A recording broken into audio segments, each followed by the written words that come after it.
Hello दोस्तों। आज हम लोग शुरू करेंगे ज्योग्राफी का पहला चैप्टर जो है क्लास 7 की ज्योग्राफी का पहला चैप्टर जो है हमारा पर्यावरण, आवर इन्वायरमेंट। तो चूँकि ये ज्योग्राफी का पहला चैप्टर है तो इसलिए ज्योग्राफी के बारे में आपको थोड़ी बेसिक जानकारी दे देता हूँ। तो बेसिकली ज्योग्राफी है वो तो जब से हमारा अर्थ एग्जिस्टेंस में है तब से है, बट उसका जो ये हुआ था मतलब ज्योग्राफी के टर्म का यूज़ जो किया था वो सबसे पहले यूज़ किया था एंशियंट स्कॉलर थे। मैं आपको दिखाता हूँ वो कौन थे। एंशियंट स्कॉलर जिनका नाम था एरेटोस्थेनीज, ग्रीक के थे वो। तो सबसे पहले उन्होंने अर्थ का सरकमफेरेंस मापा था और ये भी बताया था कि कैसे जो है अर्थ का एक्सिस जो है वो टिल्ट है। तो चूँकि सबसे पहले इन्होंने ही ज्योग्राफी का यूज़ किया था तो इसलिए इनको क्या कहा जाता है, father of geography, father of geography. और जो ये शब्द है जियोग्राफी, ये दो शब्द से मिलकर बना है, जियो और ग्राफिया। जियो जिसका अर्थ होता है कि पृथ्वी, जियो आप बहुत जगह सुने होंगे, जियोलॉजिकल, जियोलॉजी, इस टाइप का। जियो का बेसिक अर्थ होता है ये पृथ्वी या हमारा अर्थ, और ग्राफिया का होता है a field of study, a field of study, पढ़ाई का कोई क्षेत्र। तो जियोग्राफी मिलकर एक सब्जेक्ट बन गया जियोग्राफी, जो ये बहुत ही इंटरेस्टिंग सब्जेक्ट है। चलिए आप हम लोग अपने चैप्टर पे आते हैं जो है हमारा पर्यावरण, आवर इन्वायरमेंट। मैं इसका पीपीटी खोल लेता हूँ।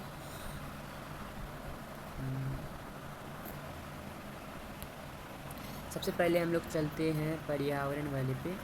तो पर्यावरण शब्द की जो उत्पत्ति हुई है वो, पर्यावरण शब्द का इंग्लिश में बेसिक अर्थ है इन्वायरमेंट, और इन्वायरमेंट शब्द बना है इन्वायरोनर से।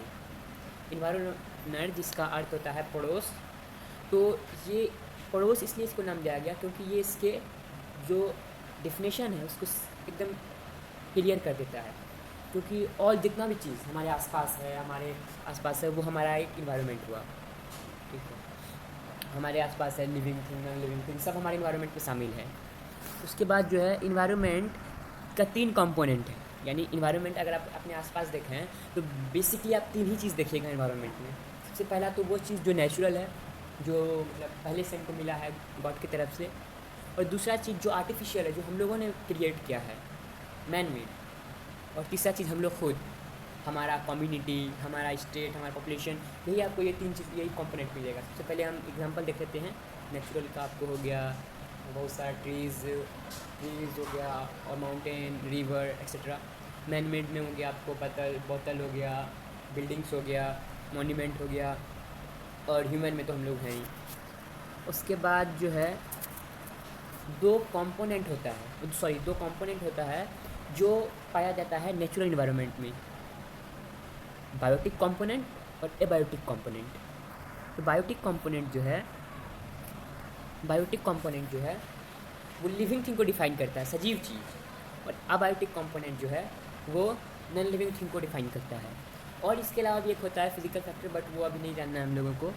ये बेसिकली मेन 2 फैक्टर होता है, बायोटिक और अबायोटिक।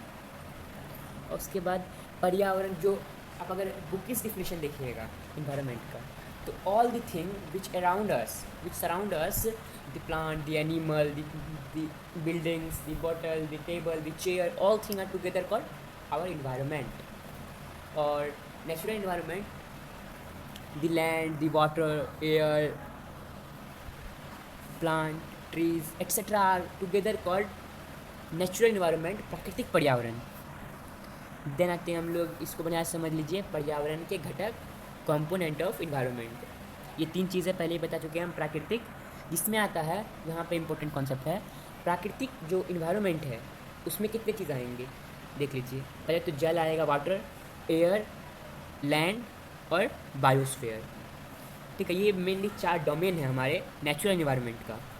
देन उसके बाद हम लोग अपना ह्यूमन मेड, जो कि सबसे अगलीस्ट फॉर्म है, हम लोगों ने अपनी सुविधा के लिए तो अपने पृथ्वी को गंदा किया ही है। ठीक है, वो खैर करेगा, छोड़िए उसको। आते हैं चैप्टर पे। तो हमारे द्वारा जो चीज़ बनाई हुई है, जैसे पुल हो गया, सड़क हो गया, इंडस्ट्रीज़ हो गई, पार्क हो गए, और जो कार्बन प्लांट हो गए, बाकी जितनी भी चीज़ जो है हमारे द्वारा बनाई गई है वो मानव निर्मित या आर्टिफिशियल में आती है। इसके बाद एक आता है मानव, यानी कि हम लोग, हमारा कम्युनिटी, हमारा रिलीजियन, हमारा फैमिली, हमारे एजुकेशनल, हमारे इकोनॉमिक, हमारे पॉलिटिकल कंडीशन, सारा आता है ह्यूमन इन्वायरमेंट में। अब अगला चीज़ है हमारा domain of the natural environment, ये 6 में भी है। तो जो हमारा नेचुरल इन्वायरमेंट है वो बेसिकली 4 डोमेन का है। सबसे पहले आता है स्थल मंडल या लिथोस्फेयर, जल मंडल या हाइड्रोस्फेयर। देखिए मैं आपको इंग्लिश में भी नाम पता चल रहा हूँ ताकि आपको आगे कहीं भी दिक्कत नहीं हो, चाहे अपना मीडियम चेंज करें या जो भी, ठीक है। वायुमंडल एटमॉस्फेयर, जैवमंडल बायोस्फेयर, पारितंत्र जिसको हम लोग बोलते हैं इकोसिस्टम, ठीक है। अब मैं डिफाइन कर देता हूँ। All the land which are found in our earth are considered under the lithosphere. Lithos is a Latin word which means the domain which consists of the rocks. Lithos word का meaning होता है पत्थर या rock, और sphere का मतलब होता है, वो तो जानते ही हैं, क्षेत्र आप लोग, ठीक है। तो वह क्षेत्र जो हमें वन, कृषि एवं मानव बस्तियों के लिए भूमि, विभिन्न मानव गतिविधियों के लिए प्लेटफॉर्म प्रदान करता है, या खनिज संपदा का भी स्रोत होता है। यह आपके एग्जाम पॉइंट ऑफ व्यू से डिफिनेशन है। बाकी आप ये समझ लीजिए जितना भी लैंड है हमारे अर्थ पे वो सारा कंसीडर किया जाता है स्थलमंडल के अंदर, ठीक है। और आपको थोड़ा आगे का जानकारी दे देता हूँ। हमारे जो जितने लैंड हैं उस सबको 7 कैटेगरी में बांटा गया है, ये हाँ 7 कैटेगरी में, और फिर उस 7 कैटेगरी को बहुत सारे कैटेगरी में बांटा गया है। तो उतने डिटेल में नहीं जाते हुए हम लोग अगले टॉपिक पे आते हैं, जलमंडल पे। जलमंडल द डोमेन ऑफ वाटर, पानी का जितना भी क्षेत्र है, चाहे वो नदी हो, नहर हो, तालाब हो, झील हो, समुद्र हो, महासागर हो, सब आ जाता है आपको जलमंडल के अंदर। और जलमंडल जो है, जलमंडल को भी 5 पार्ट में बांटा गया है, और हर एक पार्ट को क्या कहता है, महासागर या ओशियन, महासागर या ओशियन। और अगली चीज़ जो है वो है वायुमंडल। वायुमंडल जो हमारे आसपास जो है, हर जगह वायुमंडल है, ठीक है। वायुमंडल is a layer of air which surround the earth atmosphere, ये बुकिश डेफिनेशन। वह पृथ्वी के चारों ओर फैली वायु की पतली परत को वायुमंडल कहते हैं। इसका बहुत यूजेज है, और इसका बहुत यूजेज है। ये हम लोगों को ऑक्सीजन प्राप्त देती है, हम लोगों को सन के डायरेक्ट रेस से बताती है, स्कॉकिंग हीट झुलसाने वाली गर्मी से बताती है, यूवी रेज, और उसके बाद हमारे एटमॉस्फेयर को ठंडा रखती है, ज़्यादा गर्म नहीं होने देती है। और एटमॉस्फेयर को सबसे इम्पोर्टेंट बात, जो सारी महत्वपूर्ण गैसें हैं वो प्रदान करती है हम लोगों को। तो वायुमंडल एक बहुत बड़ा ये है। इसको ये 5 पार्ट में बांटा गया है, ट्रोपोस्फेयर क्षोभ मंडल, स्ट्रेटोस्फेयर समताप मंडल, थर्मोस्फेयर, मेसोस्फेयर और एक्सोस्फेयर। ये 5 पार्ट में वायुमंडल हमारा बटा हुआ है। और अगला जो है हमारा अगला डोमेन है जैवमंडल या जीवमंडल। तो इसका ये है कि जलमंडल, स्थलमंडल और वायुमंडल, जहाँ तीनों चीज़ एक साथ मिल जाती है, वो जगह जो है जैवमंडल कहलाता है।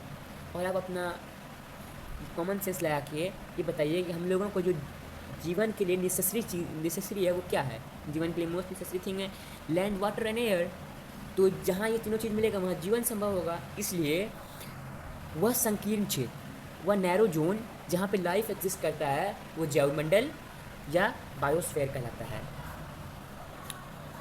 और अगली चीज़ है पारितंत्र, जो है इकोसिस्टम, इकोसिस्टम क्या है, इसे इन्वायरमेंट क्या हुआ, हमारे आसपास के चीज़ जो हमारे आसपास में प्रेजेंट है वो ये इन्वायरमेंट हुआ। अब इकोसिस्टम जो है हमारे आसपास की चीज़ और हमारे बीच जो है म्यूचुअल डिपेंडेंसी को हम लोग पारितंत्र या इकोसिस्टम कहते हैं। इकोसिस्टम तो इसको हम और सिंपलर करके समझा देते हैं। जैसे कि आप एक एग्जांपल लीजिए एक ट्री का, ठीक है। तो इस ट्री और हमारे बीच जो डिपेंडेंसी है ट्री का हमारे ऊपर, हमारा ट्री के ऊपर, ये जो डिपेंडेंसी है, इस डिपेंडेंसी से एक सिस्टम बनता है जिसको हम लोग इकोसिस्टम कहते हैं। समझिए ये डिपेंडेंसी आखिर है कैसे। तो पहले टर्म में ये होगा कि हम लोग प्लांट से खाना प्राप्त करते हैं, ठीक है। उस खाना के बदले जो है ये प्लांट हम लोगों से कार्बन डाइऑक्साइड लेता है जो हम लोग छोड़ते हैं, ठीक है। और अगर प्लांट ना रहे तो हम ना रहेंगे, हम नहीं रहे तो प्लांट नहीं रहेगा, ठीक है। तो ये जो डिपेंडेंसी है हमारे और प्लांट के बीच, यही है हमारा इकोसिस्टम, ठीक है। तो इन्वायरमेंट समझ रहे हैं ना आप। इन्वायरमेंट क्या, हमारे आसपास की चीज़, all things which surround us is our environment, and the dependency या फिर आप बोलें the mutuality of me and my environment is called the ecosystem. अलग अलग डोमेन का अलग अलग इकोसिस्टम हो सकता है। तो एग्जांपल हम दे देते हैं। ये देखिए, यहाँ पर जो है पहला डोमेन है हाइड्रोस्फीयर, जहाँ पे झील विल है। तो यहाँ का अलग इकोसिस्टम है। यहाँ ये जो बतख है ये इसके ऊपर डिपेंड कर रहा है, और ये जो पानी है ये बतख के ऊपर डिपेंड कर रहा है। आप लोग पूछेगा पानी कैसे बतख के ऊपर डिपेंड कर रहा है?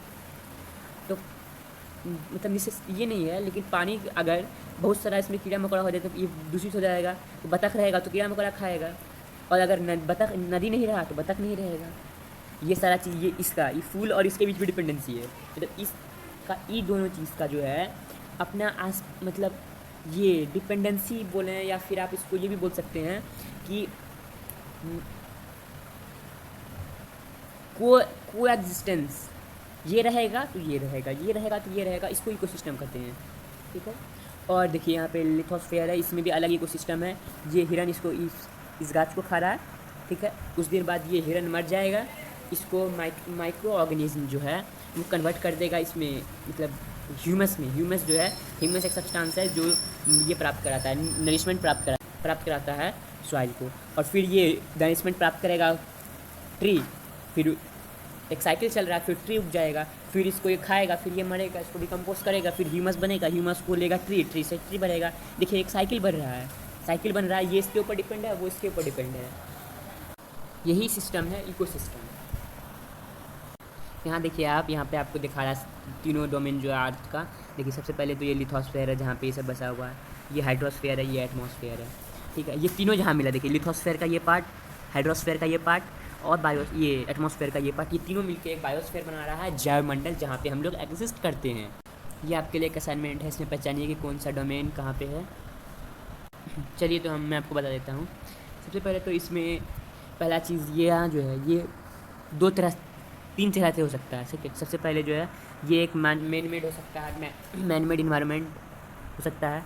ये एक ह्यूमन इन्वायरमेंट भी हो सकता है इस आदमी को लेकर। और ये तो फिगर जो है जो जहाँ पे मैं आपको दिखाता हूँ, ये वाली फिगर की मैं बात कर रहा हूँ। और अब इस फिगर पे आता हूँ। ये फिगर जो है यहाँ पे आपको क्या दिखा रहा है, यहाँ पे मेरा जो है लिथोस्फीयर भी पाया जा रहा है और एटमॉस्फेयर पाया जा रहा है।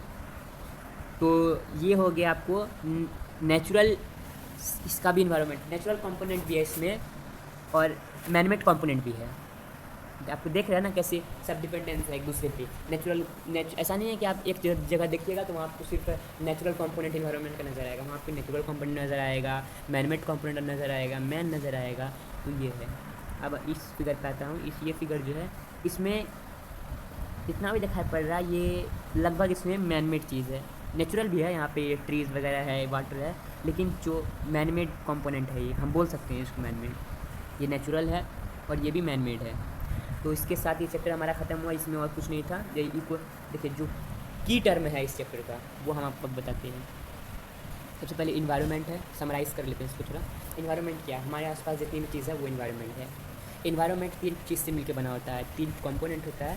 पहला तो नेचुरल, आर्टिफिशियल और ह्यूमन।